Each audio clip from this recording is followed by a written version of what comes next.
The flight from Chicago had been long and exhausting, but the thought of seeing my daughter Jada kept me going through the midnight hours. I am Sienna, and for 15 years I have built a career appraising the history that our people left behind in ink and paper. I expected the comforting scent of my mother Gladys baking her signature peach cobbler, or perhaps the sound of the old television humming in the background. Instead, as I turned the key in the lock of the family home, I was punched in the face by the chemical sting of fresh industrial paint. The air did not smell like home anymore. It smelled like a construction site. I dropped my suitcase in the hallway and heard a sound that made my blood run cold. It was the sharp, rhythmic screech of a power drill coming from the upper floors. This house had belonged to my grandfather, a man who survived the Jim Crow South to build a sanctuary for us in this city. Every floorboard was sacred, yet someone was tearing into them like they were common scrap wood. I ran up the stairs, my heart hammering against my ribs like a trapped bird. When I reached the third floor, I stopped dead in my tracks. The heavy oak door to Jada's room was wide open, hanging precariously on its hinges. I stepped inside and felt the floor fall away beneath me. The room was a skeleton of its former self. The custom-built shelves that once held the crown jewels of our family history were gone. Those shelves had housed the original first editions from the Harlem Renaissance, signed manuscripts by Langston Hughes, and leather-bound journals from the 1920s that my great-grandfather had spent 40 years collecting. They were not just books. They were our proof that we existed and that we mattered. Now there was nothing but white dust and empty space. Jada was sitting on the edge of her small twin bed, her hands folded neatly in her lap. She is only 12 years old, but in that moment she looked like she had lived 1,000 years. She did not cry when she saw me. She did not run to me for a hug. She simply turned her head and looked at me with an expression of such profound, icy detachment that it made me shiver. Her eyes were not filled with the weakness of a victim.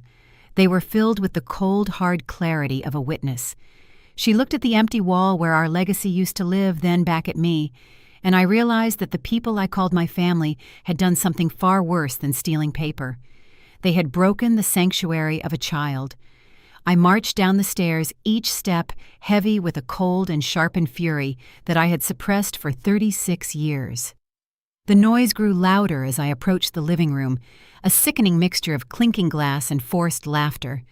When I rounded the corner, the sight that met my eyes was nothing short of a betrayal. My mother Gladys was sitting in her favorite armchair, but she was not holding her Bible. She was holding a crystal flute filled with expensive champagne. My sister Brianna was draped across the new velvet sofa like a queen, while her husband Deon stood in the center of the room with a grin that made my skin crawl. Deon saw me and did not even have the decency to look ashamed. Instead, he reached into his pocket and pulled out a thick wad of cash. He flicked a few bills totaling $500 straight at my chest. The money hit my skin and fluttered to the floor like dirty leaves. He told me to stop looking so miserable because that was my commission. He laughed and boasted that he had finally gotten rid of that mountain of old paper in Jada's room. He bragged that he had sold the entire collection for $300,000 to a private buyer who did not ask questions. He called my daughter's inheritance a pile of useless trash that was just gathering dust and silverfish. I felt a scream tear through my throat. I yelled at them about the legacy of our ancestors and the sweat and blood it took for our great-grandfather to preserve those words during a time when his very life was at risk. I told them that those books were the soul of our family. But my mother just set her glass down and looked at me with eyes as hard as flint. She told me to hush my mouth and be grateful. She said that the family was drowning in debt, and that dead men's books do not put food on the table or pay the mortgage. She pointed a trembling finger toward the back of the house and told me that the new 4D home theater they were building was true class. She said it was time we lived like we belonged in this century, instead of clinging to a past that was long gone. The cruelty in her voice was the final blow. They had sold our history to buy a flickering screen. The air in the storage room was thick with the scent of mothballs and damp cardboard. This was where my mother and sister had relegated us, moving our entire lives into a windowless box so they could enjoy their new high-tech playground. I sat on a crate, my head in my hands, feeling the crushing weight of a century of lost history. But then Jada leaned in close, her voice a sharp and steady whisper that cut through the darkness. She told me to stop crying because there was something I needed to know. She looked at me with an intensity that seemed far beyond her 12 years and said that she had swapped the books 6 months ago. I stared at her in disbelief, my breath hitching in my chest. Jada reached behind a stack of old winter coats and pulled out a small black plastic bin. When she opened it, my heart nearly stopped. There they were. The authentic cloth-bound editions, the fragile manuscripts with their deckled edges, and the ink that had been dried for nearly 100 years. She had spent months carefully scanning every single page at the local library and using her high-resolution printer to create sophisticated fakes. She had even used tea staining and sandpaper to age the paper so it would look and feel like the originals. She told me she knew that Deon and Brianna were looking at her shelves with greedy eyes every time I was away on business. She had anticipated their betrayal before I even saw it coming. A wave of pure admiration washed over me, followed quickly by a cold and paralyzing terror. My daughter had saved a collection worth over $1 million, but that meant the $300,000 Deon was currently celebrating was based on a lie. Deon was a small-time hustler who thought he was a genius, but he was not smart enough to vet a buyer properly. The question that began to scream in my mind was not about the books anymore. It was about the man who had handed over nearly $250,000 for what was essentially a bin of clever photocopies. You do not just walk away from a deal like that when you realize you have been cheated. I looked at the glowing screen of my phone and realized that by saving our past, Jada might have accidentally set our present on fire. Deon had sold forged goods to someone powerful, and in our world that kind of mistake usually came with a death sentence. The clock on the hallway wall had just struck 2 in the morning when the heavy oak front door groaned under a barrage of violent blows. It was not a knock. It was a demand. The sound vibrated through the floorboards and deep into my marrow. I hurried to the top of the stairs just in time to see the door fly open. Dante Rossi, a man whose reputation for cruelty was whispered in the shadows of every back alley from here to New Jersey, stepped into the foyer. He was followed by 2 men who looked like they were carved out of granite. Dante was known as the collector, but he did not collect stamps or coins. He collected debts, and he usually paid for them in pain. Deon stumbled out of the kitchen, his face pale and slick with sweat, still clutching a half-empty bottle of that expensive champagne. He tried to muster a grin, stuttering about how he hoped Dante was enjoying the books, but Dante did not say a word. He moved with the grace of a predatory cat, closing the distance between them in 2 long strides. In one fluid motion, he pulled a heavy black pistol from his waistband and pressed the cold steel barrel directly against Deon's temple. The sound of the hammer clicking back into place was the loudest thing in the room. My mother Gladys let out a thin, strangled wail and sank onto the bottom step, her hands trembling so violently that she dropped her glass. Dante spoke in a low, gravelly voice that carried the weight of a funeral shroud. He told Deon that his lead appraiser had spent the last 4 hours looking at the first 3 volumes. He said that the ink was too fresh and the paper lacked the authentic chemical signature of the early 20th century. He had handed over $300,000 for a lie, and he did not like being made a fool. The betrayal in the room changed shape instantly. Deon began to sob, his knees buckling, as he pointed a shaking finger at Brianna. He screamed that it was her idea to sell the books and that he did not know they were fakes. Brianna shrieked back, blaming my mother for giving them the key to the room. I stood in the shadows of the upstairs landing, invisible and silent, watching my own flesh and blood tear each other apart to save their own skins. The silence that followed Dante's departure was more deafening than the screaming had been. My mother Gladys crawled across the floor on her hands and knees until she reached my feet. She gripped the hem of my coat, her face a mask of desperation and tears. She begged me to save them. She knew I had a private savings account, $40,000 I had painstakingly set aside for Jada's future college tuition. She pleaded with me to give that money to Deon so he could pay back the monster who had just threatened to end his life. She called it a family emergency, as if I were the one who had created this catastrophe. I looked down at her, and for the first time in 20 years, I did not feel the familiar sting of guilt. I felt nothing but a cold, hard clarity. I told her to let go of my clothes. I started counting back the years, my voice echoing through the hollow house like a gavel in a courtroom. I reminded her that for 2 decades, I had been the silent mule carrying the weight of this entire family on my back. I was the one who worked 3 jobs to pay off Brianna's student loans when she decided she was too good for a state school. I was the one who covered the mortgage for 5 years straight after my father passed away, while Deon sat on the porch drinking beer and talking about his big dreams that never came to fruition. I had spent my youth being a safety net for people who only saw me as a bank account. The contempt in their eyes over the years had always been because I chose a life of quiet study and preservation. They mocked me for being a mere keeper of books, as if guarding our history was a lowly task compared to their flashy, shallow ambitions. I had sacrificed my own dreams of moving to Europe or buying my own home just to keep this roof over their ungrateful heads. Yet the moment they saw an opportunity to profit, they did not hesitate to rob my daughter.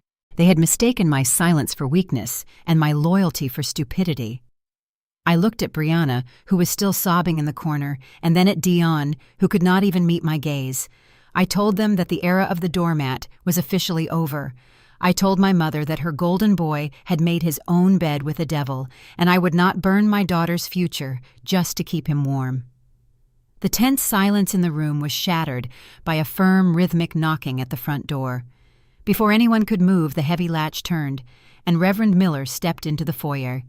He was a man of great stature in our neighborhood, a pillar of the community who had presided over every wedding and funeral our family had held for 40 years. He had heard the shouting from the sidewalk while on his nightly prayer walk and looked genuinely concerned.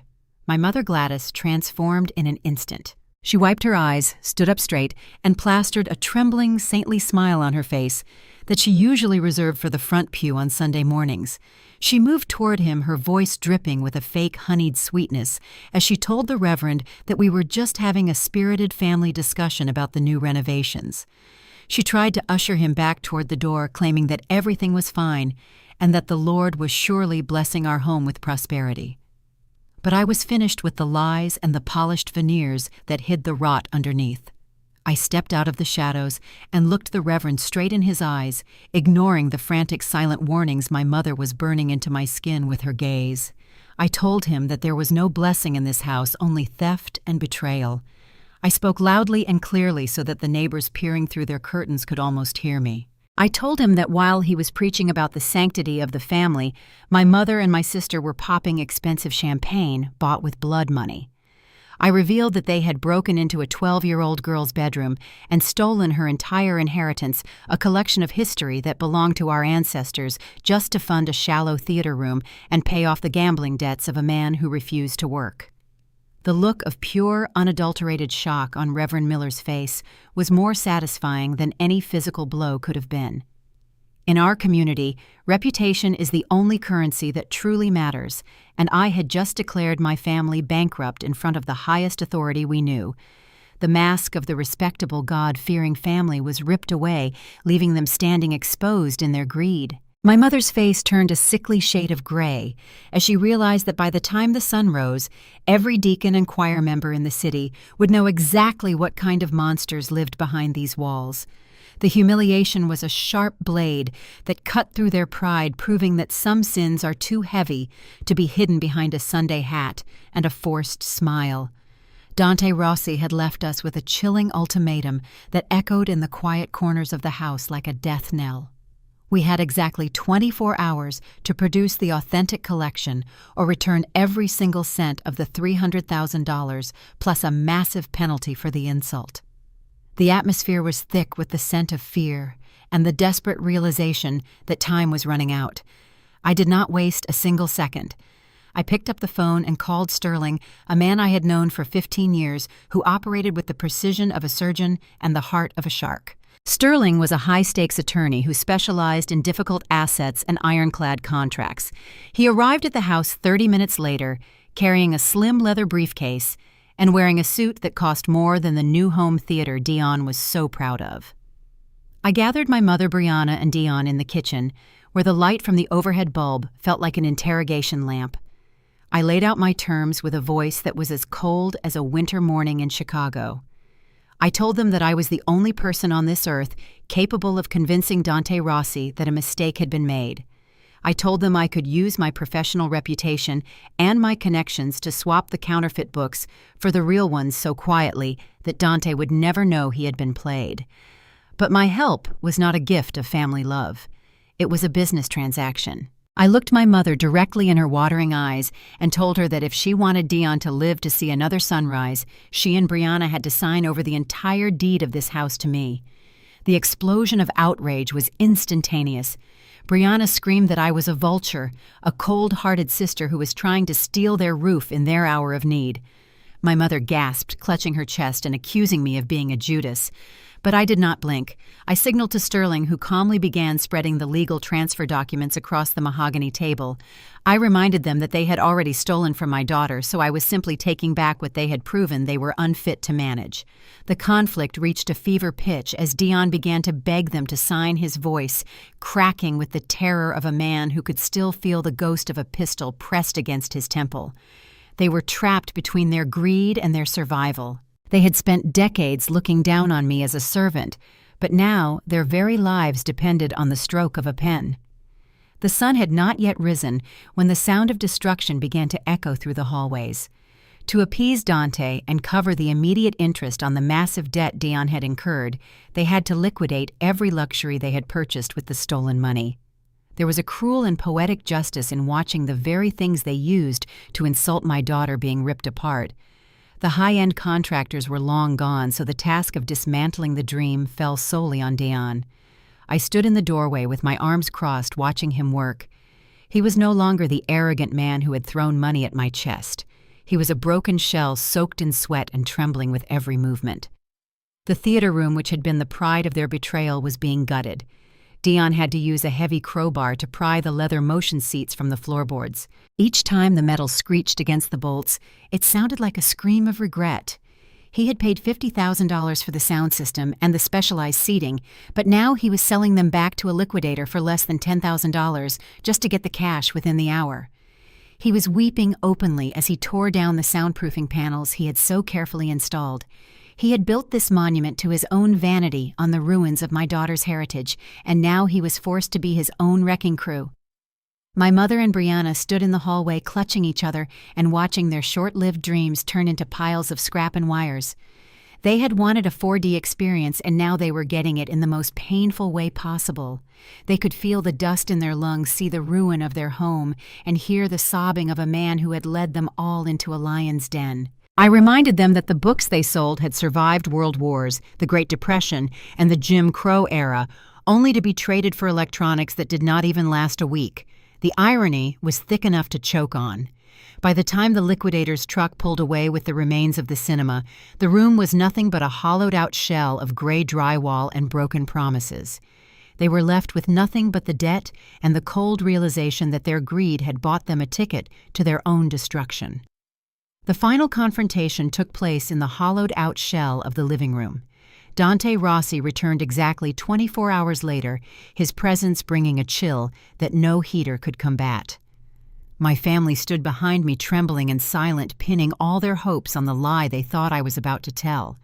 But they did not understand the mind of an appraiser. I had spent my entire life identifying truth from deception, and I was not about to stain my soul by helping them hide a crime. I stepped forward and placed a heavy briefcase on the table. Dante watched me with eyes that were as sharp as razors. I did not hand him the original books. Instead, I opened the case to reveal a series of high-resolution laboratory reports and chemical analyses I had spent the night preparing. I looked Dante Rossi in the eye and spoke with a calm authority that silenced the room. I told him that I had just returned from my trip and had performed a private audit of the transaction. I explained that I had discovered a massive fraud perpetrated by Deon and Brianna. I showed him the evidence that the books they had sold him were deliberately manufactured forgeries. I played the role of the shocked professional, a woman who had just uncovered that her own kin were common swindlers. I made it clear that I had no part in their scheme and that I was the one who had stopped the deal from going any further. Dante did not scream. He did not even raise his voice. He simply turned his gaze toward Deon and Brianna, and I saw the moment their hearts stopped beating. He thanked me for my honesty and for protecting his reputation from such a pathetic scam. Then he signaled his men. They did not use guns this time. They used paper. Dante informed them that because they had attempted to steal $300,000 from him, the interest rate on their debt had just tripled. He seized the titles to their cars and placed a lien on every future cent they would ever earn. He stripped them of their dignity and their financial future in a matter of minutes. Deon and Brianna were left with nothing but a mountain of debt that would take 3 lifetimes to pay back. I stood there a witness to their ruin, knowing that they had finally been forced to pay the true price of their greed. The first light of dawn began to bleed across the horizon, turning the sky a bruised shade of purple and gold. Inside the house, the air felt thin and exhausted, as if the walls themselves were tired of the lies they had sheltered. Jada and I moved through the shadows with a quiet and surgical efficiency. We did not need much. We packed our clothes and the small mementos that actually carried meaning, but our true treasure was stored in the 2 heavy reinforced trunks sitting by the door. Inside those trunks lay the authentic heartbeat of our ancestors, the books and manuscripts that had survived decades of struggle, only to almost be traded for a high-tech fantasy. We were not just carrying paper. We were carrying our dignity and the unyielding strength of those who came before us. As we carried the final load to the car, I saw my mother Gladys standing in the frame of the front door. The morning light was not kind to her. Without the mask of her authority and the loud, boastful support of Brianna and Deon, she looked small and desperately fragile. She was no longer the formidable matriarch who ruled this family with an iron whim. She was just a lonely old woman standing in a house that she no longer owned. The legal documents in my purse confirmed that this property now belonged to me, and I had already made the decision to put it on the market by noon. I felt no joy in her ruin, but I felt no guilt either. I had spent 36 years trying to earn a love that was always conditional on my utility. Looking at her now, I realized that you cannot pour your life into a vessel that is intentionally cracked. Jada climbed into the passenger seat, her face illuminated by the rising sun. She looked out at the house one last time, but there was no longing in her gaze, only the peaceful resolve of a survivor. I started the engine, and the hum of the car felt like a song of liberation. We began to pull away from the curb, leaving behind the parasitic ghosts of toxic bloodlines and the bitter wreckage of their greed. We were driving toward a future that we had claimed for ourselves, a place where our worth would never again be measured by what we could provide for people who were committed to breaking us. As the house faded in the rearview mirror, I took a deep breath of the cool morning air and finally understood that the most powerful thing a woman can do is walk away from a cage she was told to call home. True family is not defined by the DNA that flows through your veins, but by the respect and protection offered within those bonds. We often endure toxicity because we fear that cutting off family is a sin. However, your peace is a sacred sanctuary that no one has the right to violate. Letting go of people who are committed to breaking you is not an act of cruelty. It is an act of self-preservation. When you stop being a doormat, you finally find the strength to stand tall. Remember, your legacy is not just what you inherit, but the courage you show in protecting your future.